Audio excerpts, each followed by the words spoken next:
Assalamualaikum warahmatullahi wabarakatuh. Perkenalkan, nama saya Syahrul, jurusan Pendidikan Geografi. Baik, di sini saya akan menjelaskan mata kuliah perencanaan wilayah. Pun submateri yang akan saya sampaikan yaitu tentang pembangunan wilayah. Jadi, materi pembangunan wilayah ini merupakan implementasi setelah adanya perencanaan wilayah tersebut. Menurut teori George 1972, pengelolaan atau manajemen itu ada 4 tahap, yang dimana tahap yang pertama yaitu tahap perencanaan atau planning, yang kedua tahap pengorganisasian atau organizing, yang ketiga tahap pelaksanaan atau actuating, yang keempat pengawasan atau controlling. Jadi pada kesempatan ini saya akan menjelaskan tahap yang ketiga, yaitu tahap pelaksanaan yang termasuk dari implementasi perencanaan, kemudian dilakukan pembangunan wilayah. Sebelum melangkah lebih dalam, saya akan menjelaskan secara rinci apa itu pembangunan dan apa itu wilayah. Pembangunan adalah suatu proses kegiatan yang dilakukan dalam rangka mengembangkan atau mengadakan perubahan-perubahan ke arah keadaan yang lebih baik. Sedangkan wilayah merupakan suatu kesatuan ruang geografis beserta segenap unsur yang terkait dengan batas dan sistemnya ditentukan berdasarkan aspek administratif. Maksudnya batas wilayah yang jelas, misalnya wilayah Polaka atau wilayah Kendari. Kemudian juga aspek fungsional, maksudnya suatu wilayah dilihat dari fungsi wilayah tersebut atau sektor apa yang berfungsi di wilayahnya. Misalnya wilayah Polaka Utara disebut sebagai wilayah pertanian karena di wilayahnya tersebut yang berpotensi itu pada sektor pertanian. Jadi bisa dikatakan pembangunan wilayah adalah upaya manusia untuk membangun dan memanfaatkan lingkungan dalam usaha memenuhi kebutuhan hidup di masa sekarang tanpa mengurangi atau mengorbankan kebutuhan hidup generasi yang akan datang. Kemudian adapun tujuan dari dilakukannya pembangunan yaitu A. Meningkatkan akses dalam melakukan aktivitas. Akses merupakan salah satu sarana yang sangat membantu dalam mempermudah aktivitas manusia, baik itu akses transportasi, akses energi, akses telekomunikasi, akses sumber daya air, dan lain sebagainya. Maka dari itu, kita harus terus tingkatkan karena keadaan dan kebutuhan manusia terus meningkat dan bersifat dinamis. B. Peningkatan pendapatan. Seiring bertambahnya zaman, kebutuhan manusia terus bertambah, maka harus terus dilakukan inovasi tentang bagaimana cara agar pendapatan terus meningkat, baik itu dengan memperhatikan struktur ekonomi dan memperbaiki sektor-sektor yang bisa berpotensi dalam peningkatan pendapatan. C. Menekan kesenjangan. Tidak bisa dipungkiri bahwa setiap daerah, terutama di Indonesia kita ini, kesenjangan antara beberapa daerah sangat disadari. Maka dari itu, dengan dilakukannya pembangunan wilayah, kita dapat meminimalisir terjadinya kesenjangan yang terjadi di kalangan masyarakat, baik itu kesenjangan sosial, ekonomi, pendidikan, dan lain sebagainya. Jika kita berbicara tentang pembangunan wilayah, tentunya kita memikirkan tentang pengembangan wilayah. Nah, hal ini merupakan hal yang berbeda.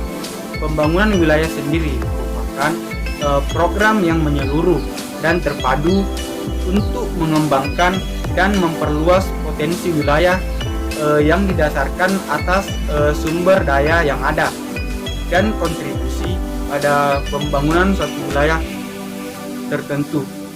Sedangkan pembangunan wilayah secara umum sering disebut dengan upaya membangun atau membentuk suatu wilayah. Misalnya salah satunya pembangunan ekonomi daerah, baik provinsi maupun kabupaten kota. Selanjutnya, konsep pembangunan berdimensi wilayah telah berkembang dan diterapkan di Indonesia. Menurut Bappenas tahun 2006, berbagai konsep pengembangan wilayah yang pernah diterapkan diantaranya adalah: 1. Konsep pengembangan wilayah berbasis karakter sumber daya. Konsep ini memfokuskan kepada sektor-sektor yang sumber dayanya memiliki potensi yang besar untuk dikembangkan. Yang kedua, konsep pengembangan wilayah berbasis penataan ruang. Konsep ini tertuju pada pembangunan kembali ruang atau menata kembali ruang agar sesuai dengan daya fungsinya dengan memperhatikan struktur dan kondisi masyarakat. Yang ketiga, konsep pengembangan wilayah terpadu. Konsep ini menekankan kerjasama antar sektor untuk meningkatkan kesejahteraan masyarakat dan penanggulangan kemiskinan di daerah-daerah tertinggi. Yang keempat, pengembangan wilayah berdasarkan klaster. Konsep ini berfokus pada keterkaitan dan ketergantungan antara pelaku dalam jaringan kerja, produksi, sampai jasa, pelayanan, dan upaya-upaya inovasi pengembangannya. Klaster yang berhasil adalah klaster yang terspesialisasi, memiliki daya saing dan keunggulan komparatif, dan berorientasi. Kemudian, adapun konsep pembangunan wilayah pada perencanaan ruang. Pendekatan penataan ruang di Indonesia diimplementasinya dari pusat, provinsi, dan daerah. Pembangunan di Indonesia sendiri dipusatkan pada beberapa wilayah pusat pertumbuhan. Pusat pertumbuhan merupakan wilayah atau kawasan yang pertumbuhannya pesat, sehingga dijadikan pusat pembangunan yang dipengaruhi kawasan-kawasan lain di sekitarnya. Ada 4 zona pusat pertumbuhan wilayah di Indonesia, yaitu wilayah pembangunan utama A dengan pusat pertumbuhan utama adalah Kota Medan. Wilayah pertumbuhan A meliputi wilayah pembangunan 1, yaitu wilayah-wilayah di Aceh dan Sumatera Utara, berpusat di Medan. Wilayah pembangunan 2, yaitu daerah-daerah Sumatera Barat dan Riau, berpusat di Pekanbaru. Yang kedua, wilayah pembangunan utama B dengan pusat pertumbuhan utama adalah Kota Jakarta. Wilayah pertumbuhan B meliputi wilayah pembangunan 3, meliputi Jambi, Sumatera Selatan, Bengkulu, dan berpusat di Palembang. Wilayah pembangunan 4 meliputi Lampung, Jakarta, Jawa Barat, Jawa Tengah, Yogyakarta, berpusat di Jakarta. Wilayah pembangunan 5 meliputi Kalimantan Barat yang berpusat di Pontianak. Yang ketiga, wilayah pusat pembangunan utama C dengan pusat pertumbuhan utama Kota Surabaya. Wilayah pertumbuhan C meliputi wilayah pembangunan 6 meliputi daerah-daerah di Jawa Timur, Bali, dan berpusat di Surabaya. Wilayah pembangunan 7 meliputi daerah Kalimantan Tengah, Kalimantan Timur, Kalimantan Selatan, berpusat di Balikpapan dan Samarinda. Yang keempat, wilayah pusat pertumbuhan utama dengan pusat pertumbuhan utama Kota Makassar.